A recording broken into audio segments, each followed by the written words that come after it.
बोलिए श्री सद्गुरुदेव की जय। संत समाज की जय। परम आदरणीय साहेब जी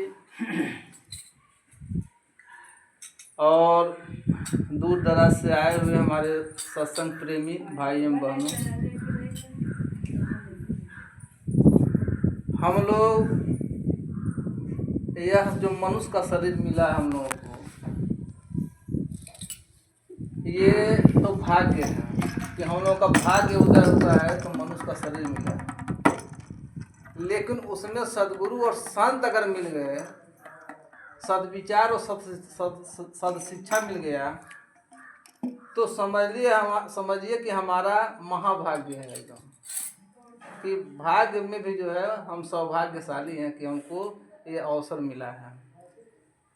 गांव में बहुत लोग हैं, हम लोग के जनपद में बहुत लोग हैं, काहे ना सबको ये सुलभ है, सबको नहीं सुलभ है। ये संस्कारी जीव जो है पूर्व जन्म में जो कुछ शुभ कर्म किया है उसको ये मानव तन मिला है। मानव तन मिलने के बाद उसको सद्गुरु और संत मिले हैं, और सद्गुरु संतों के देन है कि आज हम लोग यहाँ सत्संग में उपस्थित हुए हैं। तो सत्संग में हम उपस्थित हम लोग किस लिए हुए हैं कि जो हमारा भूला भटका होगा, ज्ञान की चीज़ें, हमको रास्ता चलने के लिए जो जरूरी चीज़ें हैं, जो हमको विस्मृत हो जाता है, उसको याद करने के लिए हमको जो है कि सत्संग की ज़रूरत पड़ती है, सद्गुरु संतों की ज़रूरत पड़ती है। यह ज्ञान की बात हम ग्रंथ में भी पढ़ सकते हैं। ग्रंथ में एक से एक बीजक में लिखा है। आप महाभारत में देखें उसमें भी ज्ञान की बात भरी है, श्रीमद् भागवत में देखें उसमें भी ज्ञान की बात भरी है। लेकिन कहीं कहीं एकदम छांट बीन के एकदम नंबर 1 का माल रखा है, कहीं थोड़ा मिलावट कर दिया गया है। तो उसको हम छांट कर अगर नहीं उसको रखेंगे, छांट करके उसको नहीं अगर समझेंगे, तो दूध और पानी दोनों पिएंगे। सद्गुरु कबीर जो है हमको आपको हंस पक्षी कहे, मानव जाति को जो है हंस पक्षी कहे। तो हंस पक्षी का लक्षण होता है कि वो दूध को पी लेता है और क्षीर को जो है, जो पानी है उसको छोड़ देता है। उसके चोंच में शायद ऐसा कुछ है, सद्गुरु संत कहते हैं, अब हम तो देखे नहीं है लेकिन कहा हम सुन रहे हैं। तो उसके जीभ में कुछ ऐसा तत्व होता है जो दूध को पी लेता है और पनिया छोड़ देता है। उसी तरह से हम लोग मनुष्य का तन पाए हैं। यह विवेकशील प्राणी है, ये विवेक करता है, सोचता है, विचारता है, सही क्या है गलत क्या है।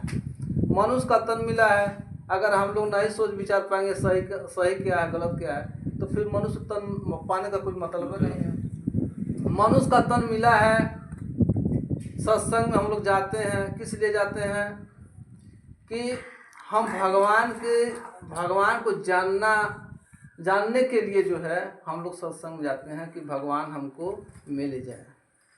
भगवान जो है अब मंदिर में है कि मस्जिद में है कि गुरुद्वारा में है कि चर्च में है, किसमें है, आखिर इस शरीर में है।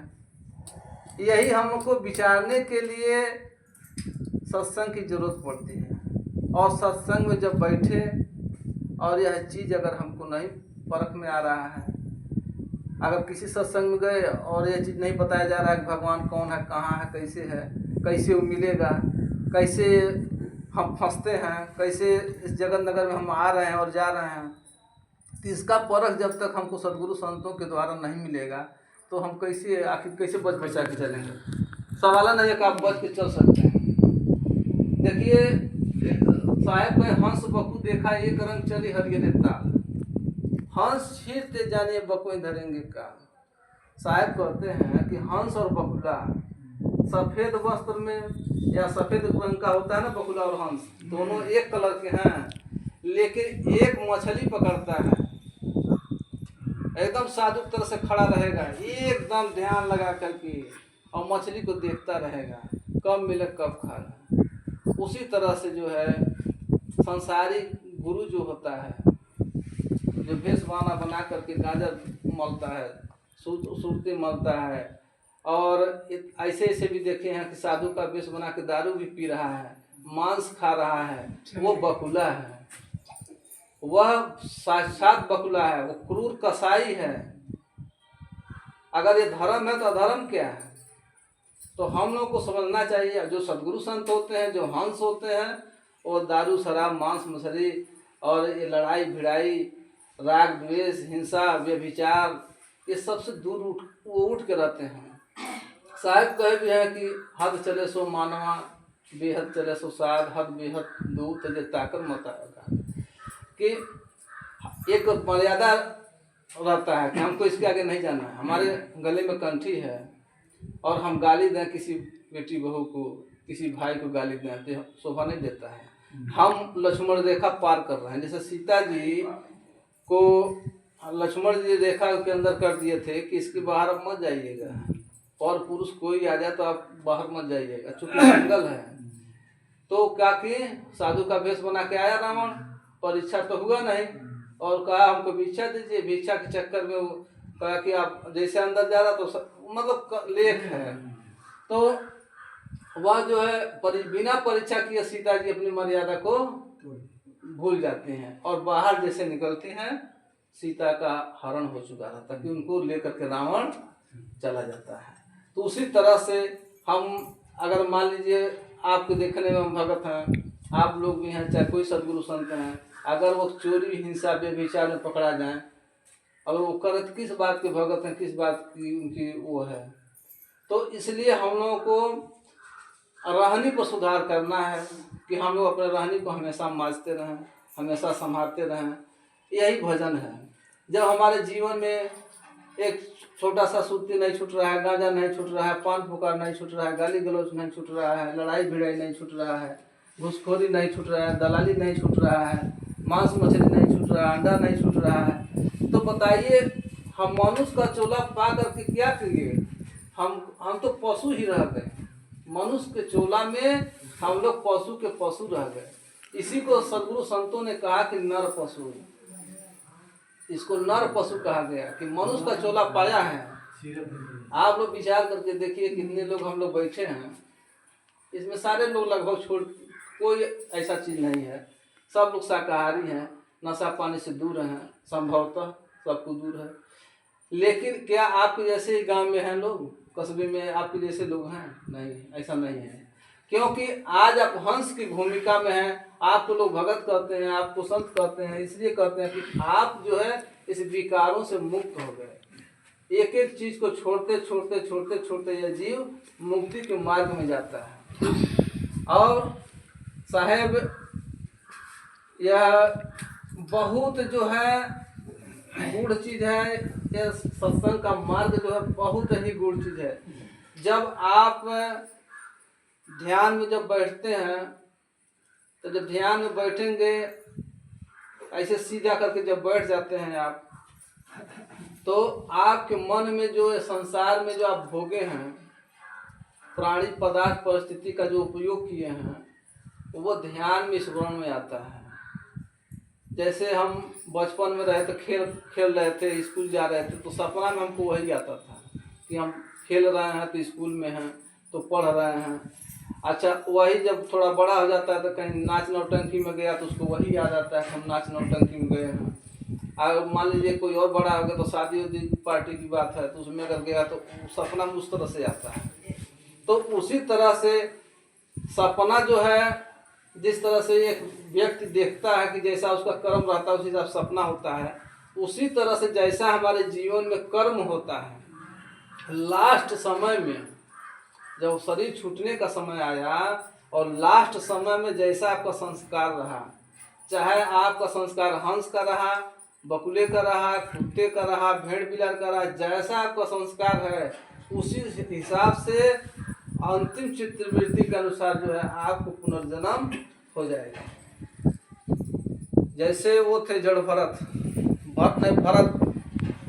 जो थे वो रोज नित्य साधना करते थे, जा करके गंगा के किनारे, कथा में आता है श्रीमद् भागवत में, तो वो जंगल के किनारे, नदी के किनारे, जंगल था, नदी था, गंगा उसी तरह से निकली थी, तो वहाँ पर घाट पर बैठ करके वो रोज साधना करते थे।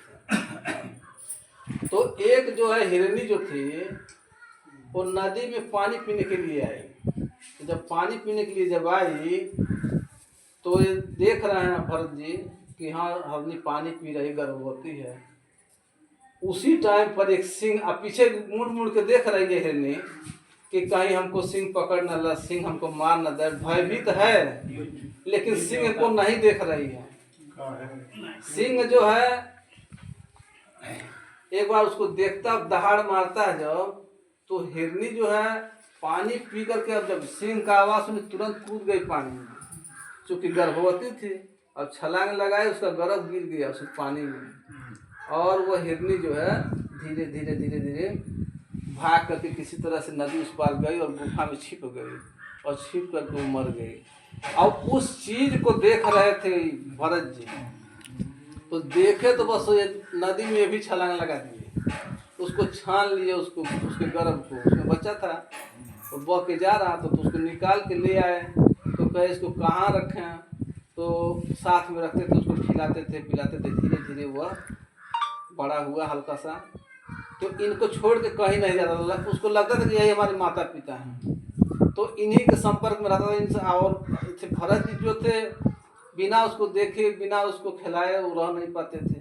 हालांकि वो साधु थे, बैरागवान साधु थे, घर गृहस्थी छोड़ के निकले थे, और यहाँ जब आए तो हिरनी के बच्चे को जो है उसमें आसक्त हो गए, उनके मुंह में फंस गए। तो जहाँ जाते थे कहीं लेट गए तो उनको सिंह से उनके उनके दहिया में जो है लगाता था सिंह ही अपना। थोड़ा सा नखड़ा भी करते थे कि हम सो गए हैं, चाहे बीमार हैं, मर गए, तो पूरा चाटता था उसको, सिंह से उसको खोदता था कि जग जाए, कि काहे इस तरह से लेटा है, हमको कौन देखेगा। तो भरत को देखे बिना ये हिरण नहीं रह पाता था, हिरण का बच्चा, और हिरण को देखे बिना भरत नहीं रह पाते थे। उसके बाद कुछ समय बीता, इनका शरीर जो है छूट गया। तो यह जो है अब हरने का आसक्ति था उस बच्चे का, तो ये हिरनी के गर्भ में पहुंच गए और हिरण का बच्चा बन के बाहर आ गए। लेकिन इनको जो है पूर्व जन्म का संस्कार बहुत तेज था, साधना भजन कर रहे थे, तो हरना का शरीर तो मिला, लेकिन संतों के सत्संग, जैसे हम लोग का आसक्ति संतों के बीच में रहते हैं, बिना सत्संग के हम लोग रह नहीं पाते हैं, तो ऐसे वो भी थे। तो साधु संतों के आश्रम में वो रहने लगे। भरत जब हरना का शरीर मिल गया तो वहाँ रहने लगे। तो कहे कि बताइए, हम घर बार छोड़ करके, बाल बच्चा छोड़ करके हम साधु हुए, और साधु हो करके हम हरने के बच्चे में आसक्त हो गए। आज हरने का शरीर मिल गया हमको, और वही शरीर से अब कहे अब करें क्या। तो एक बार तो फंस गए, इस बार नहीं फंसना है, इस बार हमको साधना करना है। तो सूखा सूखा पत्ता, श्रीमद् भागवत की कथा के अनुसार आता है कि सूखा सूखा पत्ता वो खाते थे, और आधा गंगा जी में जा करके अपना आधा शरीर जो है उसमें खड़ा करके और साधना करते करते शरीर को छोड़ देते हैं। तो साधना करने का मतलब कि जहाँ हमारी आसक्ति बन रही है, आसक्ति हमको ले डूबेगा। जैसे हम 40-45 साल की उम्र तक हम खूब बढ़िया से साधु संतों में रहे, दान पुण्य किए, खूब सेवा किए, और खूब सत्संग में रहे, खूब सत्संग करवाए, और खूब गुरु की पूजा वंदना सब किए, सब बढ़िया से एकदम मानव की रहनी में हम लोग रहे। और बीच में आकर के कुसंगत मिल गया, चाहे मन के तरंग को हम लोग नहीं समझ पाए, मन के भरमाए में हम लोग भूल गए, और उधर हम पाप करने लगे। लास्ट में गांजा बीड़ी तंबाकू सब होने लगा, लड़ाई भिड़ाई सब होने लगा। अब कर्म खराब हो गया ना, तो कर्म खराब हो गया, लास्ट वाला कर्म हमारा पशु वाला हो गया। तो पशु का शरीर उसको मिलेगा, लास्ट चित्तवृत्ति उसकी पशु वाली हो गई, रहनी पशु वाला हो गया, तो पशु में जाएगा। जब पशु में जाएगा, लेकिन इधर सत्कर्म किया है, साधु संतों का साथ किया है, शुभ कर्म किया है, तो आएगा। तो पशु का अगर जन्म पा गया, मान लीजिए कहीं किसी कुत्ता का जन्म पा गया। एक बार की घटित घटना है कि एक कुत्ता का एक्सीडेंट हुआ उत्तराखंड में, और उत्तराखंड में उसका एक्सीडेंट हुआ, और एक अधिकारी को मालूम हो गया, कोई फोन किया था तो उसको मालूम हो गया, तो अधिकारी भेजा 2 गार्ड, एक अर्दली और एक जो है वो ड्राइवर, और 12,000 का तेल डलवाए उसमें बोलोरो में, और भेजे उसको वहाँ। और बच्चा कितना लगभग साल भर का रहा होगा, और उसको बच्चे को गाड़ी में लाद करके लाए, रास्ते में पूरा सीट फाड़ दिया, और यहाँ आने पर डॉक्टर आया चेन्नई से उसका इलाज करने के लिए, और सुई लगाया, और कुत्ता का बच्चा मर गया। कुत्ता का शरीर मिला, उत्तराखंड में उसको चोट लगा, और वो महाराजगंज में आ गया। तो उसके कर्म से उसको उतना सेवा मिल गया। आज जैसे सुई डॉक्टर लगाया, उसका पाप कर्म आया, और कुत्ता शरीर छोड़ करके चला गया। तो आपन कर्म न मिटो जाएगी, अपना कर्म कभी नहीं मिटेगा। जैसे माता हमारी जो है रोटी बनाती हैं, तो शुरू में रोटी बनाती हैं तो उसको ऐसे रखी, दूसरका रोटी में उसके ऊपर रखी, तीसरका उसके ऊपर, ऐसे चौथा उसके ऊपर रखते रखते ऐसे मोटा हो जाता है। लास्टवा में जो रोटियाँ है वही न पहले उठेगा। रोटियाँ जो सबसे लास्ट बना वो सबसे ऊपर हो गया, तो लास्ट में जैसा आपकी चतुर्वृत्ति रहेगी वैसा आपको गति मिलेगा। लेकिन जो शुभ और अशुभ कर्म आप कर लिए हैं, तो तब एक एक रोटी जैसे उठेगा, उसी तरह से आपका कर्म एक एक कर्म आता रहेगा जीवन में। तो लेकिन कोई अगर बढ़िया पहले वाल्मीकि डाकू की तरह से डकैती चोरी किया, हत्या लूटपाट किया पहले, अब बाद में साधु संतों का साथ पा करके धर्मात्मा हो गया, तो बदवा में धर्मात्मा हो गया, तो मानव का शरीर मान लीजिए मिल गया उसको।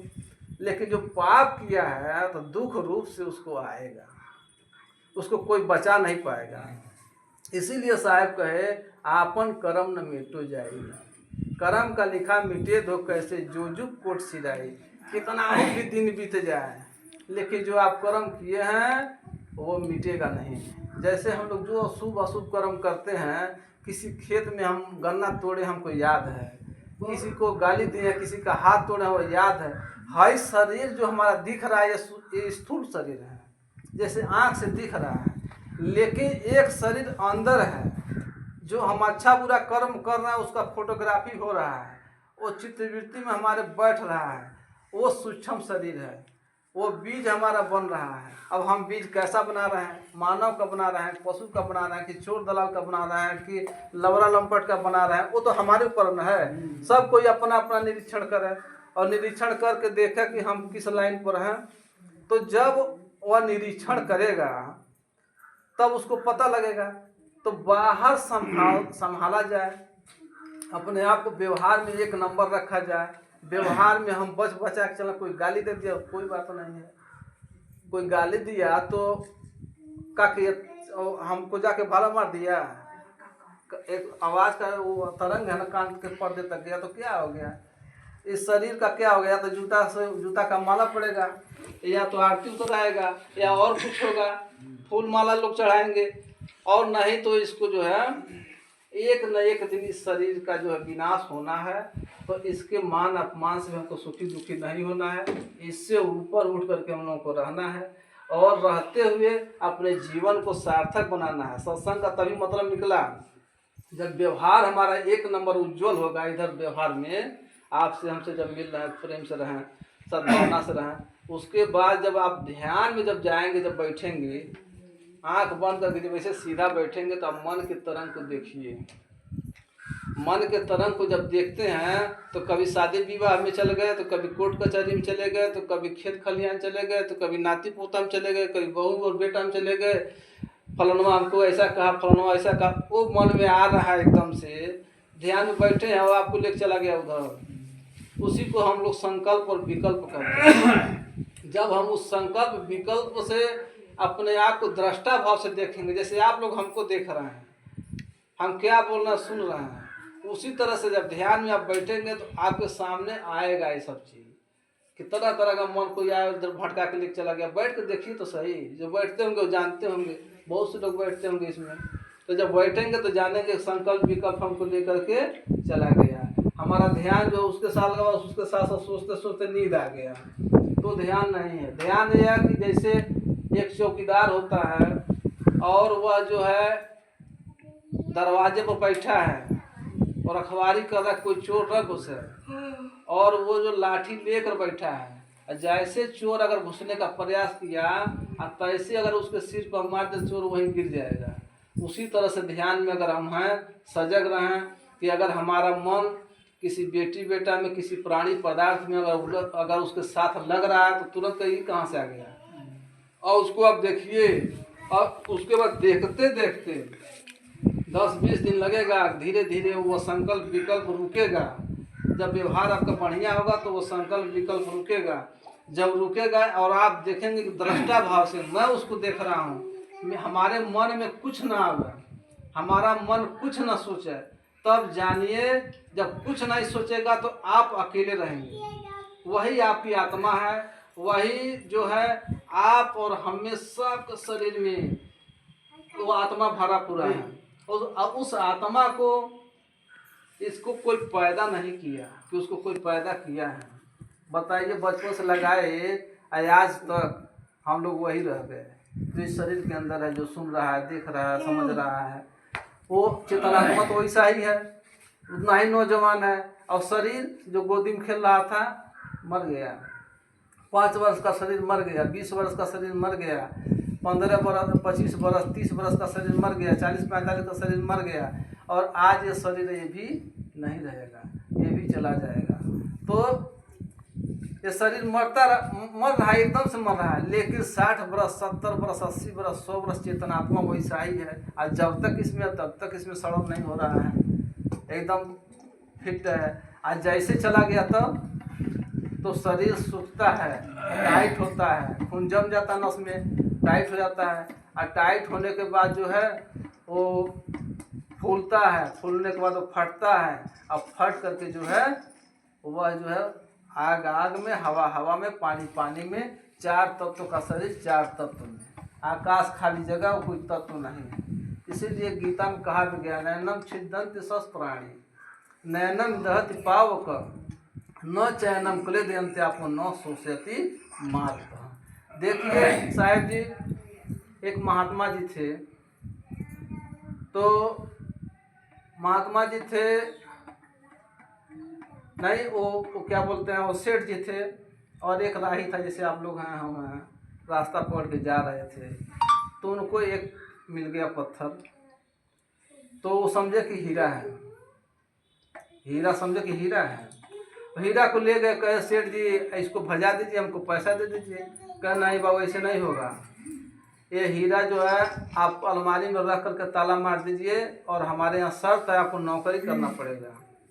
आप नौकरी करेंगे और कुछ दिन नौकरी करिए, उसका कोई बड़ा व्यापारी जाएगा तो उसका अगर कीमत देगा तो हम उसको दे देंगे, तुरंत आप पैसा ले जाके चले जाइएगा। लेकिन आपको कुछ दिन काम करिए हमारे यहाँ, 3 महीना 4 महीना, जब भी आ जाएगा बड़ा व्यापारी तो भजवा देंगे।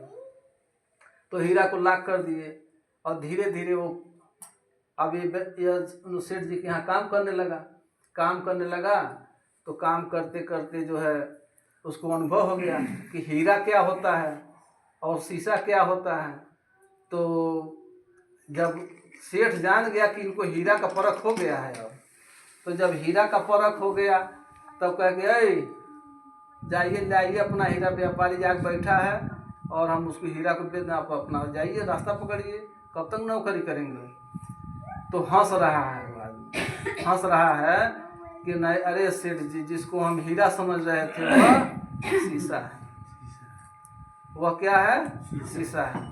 जिस राम को आज तक हम लोग खोजते हैं वो मिला नहीं। चाहे जटा बढ़ा लिए, चाहे गंगा में स्नान कर लिए, चाहे तीर्थ व्रत में चले गए, चाहे पीतर पूजे, चाहे पाथर पूजे, चाहे जो किए, मंत्र तंत्र का जाप किए, कीर्तन किए, जो कर लिए, वह मिला नहीं।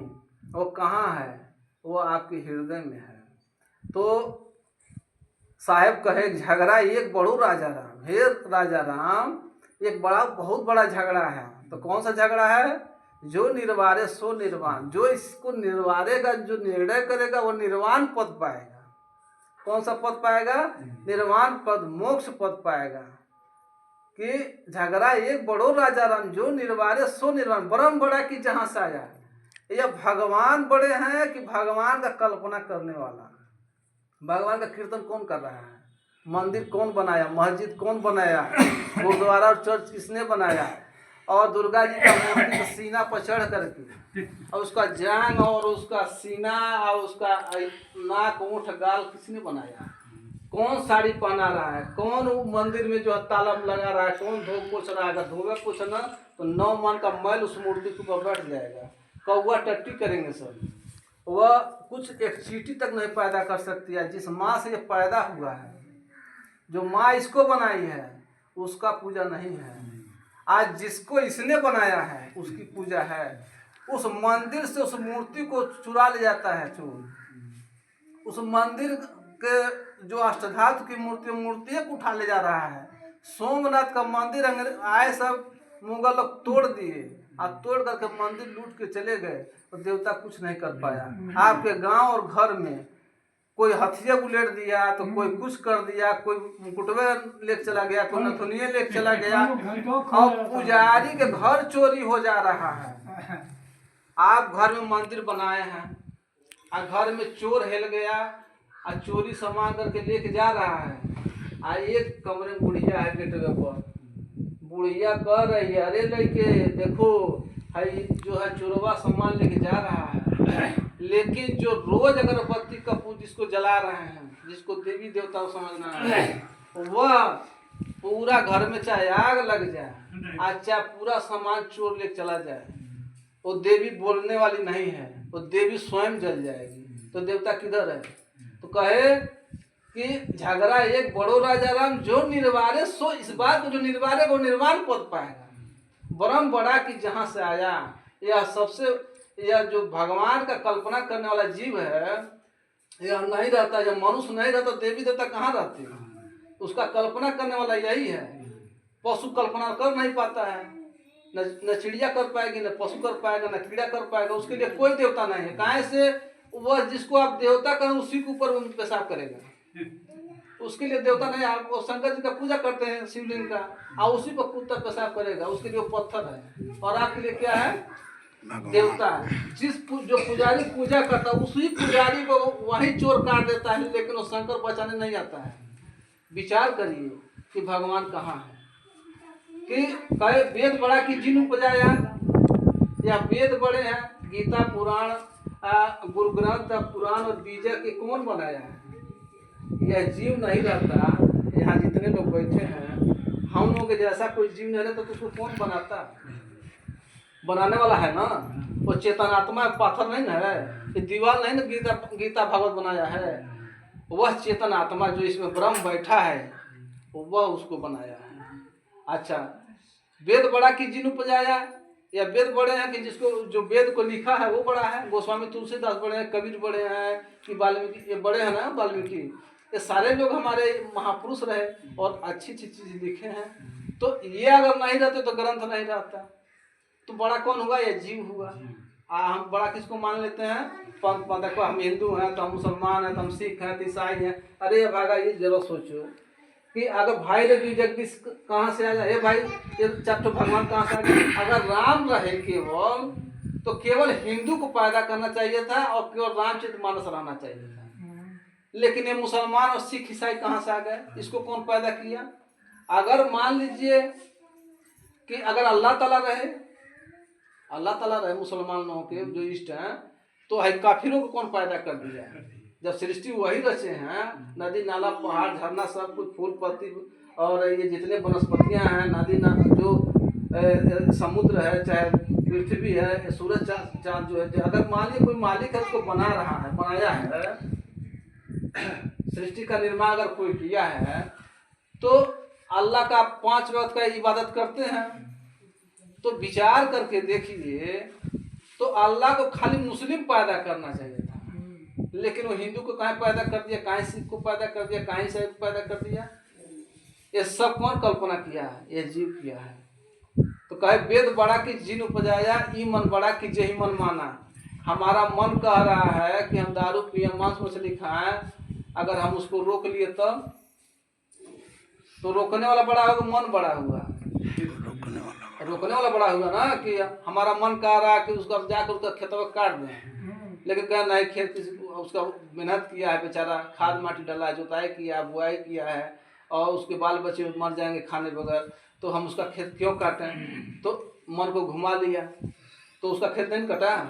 तो मन का मानने वाला यह जीव बड़ा है। अब इसीलिए कहा गया है कि जीव मत मारो बापुरा सबका एक प्राण, हत्या कब छूटी है जो कोटि सुनो पुराण। जीव को नहीं मारना चाहिए। जीव यही जीव जो है यही राम है, यही कृष्ण है। साहेब कहे कि मम दर्शन फल परम अनुपा।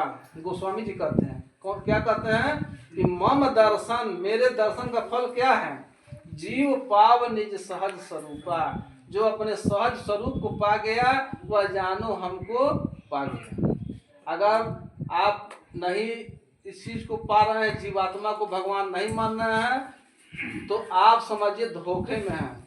ये जितने यहाँ देखिए कितना देवता बैठे हैं, सबके शरीर में आत्मा है। और सारे शरीर की आत्मा को अगर एक दृष्टि से देखेंगे कि एक तरफ शरीर है, शरीर का विभाग है, मट्टी वाला विभाग है, आगी माटी हवा पानी का विभाग है, और एक तरफ साहब लोग ध्यान इधर उधर करेंगे तब कट जाएगा। हम ऐसे नहीं बोल रहे हैं। तो अगर आपका एक तरफ एक विभाग क्या हो गया, आगी माटी हवा पानी से निर्मित शरीर जो है ये अधम शरीर है हमारा, और यह जड़ है। इसके अंदर चेतना का गुण नहीं है। चेतना का गुण जो इसके अंदर आत्मा है, तो एक एक आत्मा इसे अंदर अंदर देखेंगे तो सबके शरीर में एक जैसा आत्मा है। और साहेब इसी चीज को कहे कि ज्यों तिल माए तेल है, ज्यों चकमक में आग, और तेरा साईं तुझमें जाग सके तो जाए। कि तेरा साईं जो है तेरे सामने अगर हम भगवान के भक्त हैं तो ये सब हमारे भगवान हैं। और आपके घर जो बीवी हैं, बच्चे हैं, माता पिता हैं, आपके भाई हैं, चाहे आपके नात रिश्तेदार हैं, चाहे आपके टोला मोहल्ला में जितने लोग, सारे लोग भगवान भगवती हैं। साहेब कहे राम रमनते कुकुरी पोता है, कुत्ते के बच्चे में भी वही राम है। तो वह राम अगर नहीं रहे तो तीर्थ व्रत भी नहीं रहेगा। कहे तीर्थ बड़ा कि तीर्थ का दास। साहेब कहे तीर्थ बड़ा कि तीर्थ का दास। आप सोच के देखिए कि 50-60 करोड़ लोग चले गए कुंभ मेला में स्नान करने। यह जीवात्मा अगर 50-60 करोड़ नहीं जीवात्मा गया होता तो गंगा जी क्या महत्व था। आप खाली जीवात्मा को हटा दीजिए, कुछ नहीं बचेगा। आप चंद्रमा पर चले जाइए, सूरज पर चले जाइए, बृहस्पति पर चले जाइए, चाहे जिस ग्रह पर चले जाइए, सारे ग्रह पर जाएंगे वो बोलेगा डोलेगा नहीं। आज जीवात्मा वहां रहेगा तो बोलेगा। खटिया पर सोए सोए गणना करेगा लाखों तारों का, और लाखों तारा मिल करके, ग्रह मिल करके एक आदमी को नहीं गिन पाएगा वो। इस धरती पर हम हैं, धरती को हम जानते हैं, हमको धरती नहीं जानता है। इसलिए सबसे बड़ा जो भगवान है, सबसे बड़ा देवी देवता है, वह कौन है? आपकी अपनी आत्मा है। भगवान बाहर नहीं है, भगवान आपके अंदर है। तो एक छोटा सा पद हम लोग कहेंगे, उसके बाद हम सभी लोग एक साथ में कहेंगे कि बिना ये सब कहाँ हमको मिला, कहाँ से मिला है? गुरु संतों से मिला है। इसलिए उनका क्या है? उपकार है। तो एक छोटा सा पद हम लोग कहेंगे कि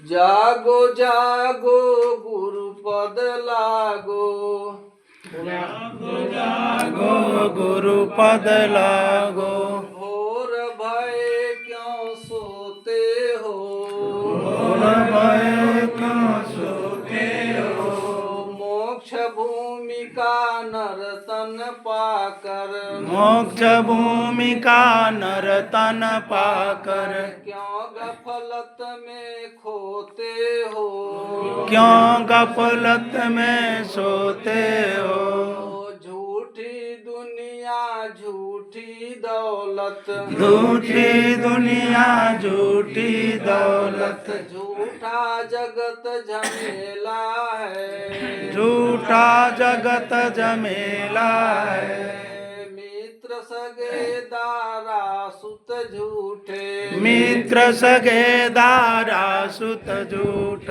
जब जाता हंस अकेला है, जाता हंस अकेला है, जागो जागो गुरु पद लागो, जागो जागो गुरु पद लागो, जगत मनोमय खेला है, जगत मनोमय खेला है। करना हो सो जल्दी कर लो, करना हो सो जल्दी कर लो। जीवन 2 दिन मेला है, जीवन 2 दिन मेला है। क्यों तू भूला मोह निशा में, क्यों तुम भूला मोह निशा में। फिरता ठेलम ठेला है, फिरता ठेलम ठेला है। बाल गया जवानी अब आई, बाल गया जवानी अब आई। वृद्ध काल अलबेला है, वृद्ध काल अलबेला है। जागो जागो गुरुपद लागो, जागो जागो गुरुपद लागो। जगत मनोमय खेला है, जगत मनोमय खेला है। करना हो सो जल्दी कर लो, करना हो सो जल्दी कर लो। जीवन 2 दिन मेला है, जीवन 2 दिन मेला है। तू बाल गया जवानी अब आई, बाल गया जवानी अब आई। वृद्ध काल अलबेला है, वृद्ध काल अलबेला है। जागो जागो गुरुपद लागो, जागो जागो गुरुपद लागो। जगत मनोमय खेला है, जगत मनोमय खेला है। करना हो सो जल्दी कर लो, करना हो सो जल्दी कर लो। जीवन 2 दिन मेला है, जीवन 2 दिन मेला है। तू भूले दुनियादारी में, तू भूले दुनियादारी में। किने संग दुहेला है, कीने संग दुएला है। अवसर बीते पछताओगे, अवसर बीते पछताओगे। जागो जीव जगेला है, जागो जीव जगेला है। तू अभिलाष स्वतः पद थिर हो, तू अभिलाष स्वतः पद थिर हो। अंत समय की बेला है, अंत समय की बेला है। जागो जागो गुरुपद लागो, जागो जागो गुरुपद लागो। जगत मनोमय खेला है, जगत मनोमय खेला है।